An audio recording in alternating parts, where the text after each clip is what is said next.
আসসালামু আলাইকুম, নতুন একটি ডেইলি ব্লগে আপনাদের সবাইকে স্বাগতম জানাচ্ছি। আশা করি সবাই ভালো আছেন। আমি আনন্দে ভালো আছি। প্রতিদিনের মতো আজও একটি ব্লগ ভিডিও আপনাদের সাথে শেয়ার করছি।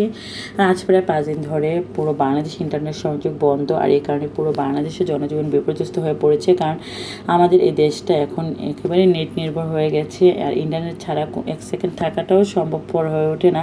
কারণ সারা বাংলাদেশের ইন্টারনেটের কারণে অনেক কিছু জানা যায়। এখন ওরকমভাবে আসলে শুধু খবর যেটা টেলিভিশনে সম্প্রচারিত সেই মাধ্যমেই দেশের অবস্থা জানতে পারছি।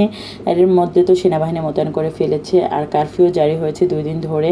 এতে কিন্তু জনজীবনে আস্থা হলেও যারা খেটে খাওয়া মানুষ, দিনমজুর, তাদের জন্য এই কারফিউটা তাদের পেটে লাথি মারার মতো। কারণ যারা দিন আনে দিন খায়, তাদের প্রতিদিনের রোজগারের টাকা দিয়ে কিন্তু ঘরে বাজার আনা হয়, সেই বাজার এনে রান্না করা হয়।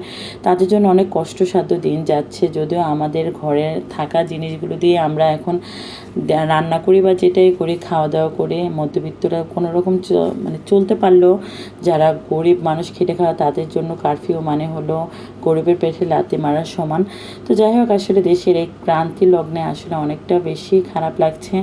দেখি হাইকোর্ট থেকে কি রায় বের হয়। আর সব মিলিয়ে আসলে আমার এই ভিডিওগুলো যেহেতু আগের করা, তাই হয়তো বা আমার এই ভিডিওগুলো যখন আপলোড হবে তখন হাইকোর্টের রায় সব কিছুই প্রকাশ হয়ে যাবে। ইনশাল্লাহ আশা করি দেশের এই মানে এই অবস্থাটা খুব তাড়াতাড়ি কেটে দেশটা স্বাভাবিক হয়। কারণ আমরা এই দেশটা এরকমভাবে দেখতে প্রস্তুত না।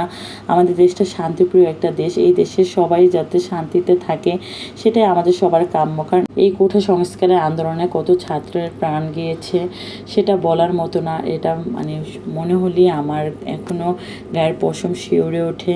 তো যাই হোক, যারা মারা গিয়েছেন সবার আত্মার বিধির শান্তি কামনা করি। সব মিলিয়ে আসলে দুঃখ প্রকাশ করার মতো ভাষা নেই।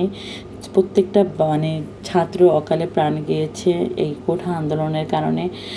ইনশাল্লাহ আশা করি সরকার এই কোঠা সংস্কারের সুন্দর একটা পদক্ষেপ নেবে। তো যাই হোক, আসলে দেশের এই ক্রান্তি লগ্নে আমাদের মন থেকে দোয়া করা ছাড়া আর কিছুই করার নেই। তো এই তো আমি এদিকে আজকে খুব সাদামাটা রান্না করতেছি, ডাল ভুনা করতেছি, আর ডালটা আমি হাতে মাখিয়ে রান্না করছি। তো একটু পরপর নেড়ে চেড়ে দিচ্ছি। কি রান্না করব ওরকমভাবে কিছু রান্না করতেও ইচ্ছে করছে না। তার মধ্যে তো আসলে সব মিলিয়ে পুরো লকডাউনের মতো একটা অবস্থা, সবাই বাসায়। এদিকে আমি পটল আলু কুচি করে রেখেছিলাম, আর এখন আমি কাঁচামরিচ আর পেঁয়াজ ভেজে এখন পটল আলুগুলো ভেজে নিব। তো পটল আলু যেহেতু পটলগুলো একটু পেকে গিয়েছিল, তাই পটলগুলো আর রান্না করিনি। যখন আমার বাসায় ফ্রিজে পটল পেকে যায়, তখন আমি পটল আর রান্না করি না, এটা ভেজে ফেলি। কারণ ভাজা পটলটা খেতে ভালো লাগে, যখন পেকে যায় রান্না করলে ভালো লাগে না। আর এদিকে আমি রান্না করার সময় বারবার আমার হাতে একটা ডোমা থাকে, এটা দিয়ে আমি বারবার চুলা পরিষ্কার করি। আমার মতো এই রোগ কার কার আছে অবশ্যই কমেন্টস করবেন। কারণ রান্নাঘরে যখন চুলার মধ্যে তেল ছিটে যায় কোনো কিছু ভাজাভাজি করতে গেলে, তখন আমার কাছে খুবই বাজে লাগে।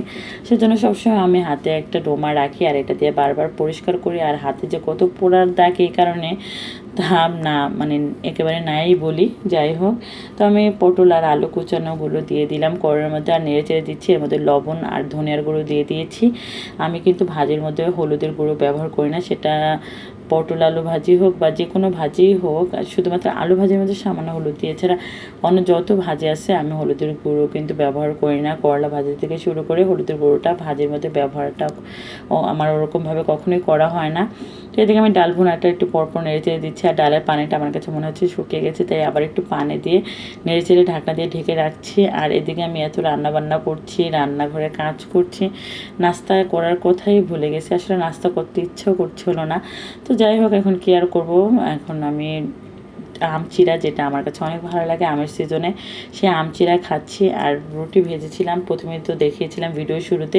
তো রুটি মাদের জন্য ভেজেছিলাম, আর আমি আম চিরা খেয়ে নিলাম। কারণ আম চিরাটা আমার কাছে অনেক ভালো লাগে, আর এমনিতেও সকালবেলা ওরকম কিছু খেতে ইচ্ছে করে না।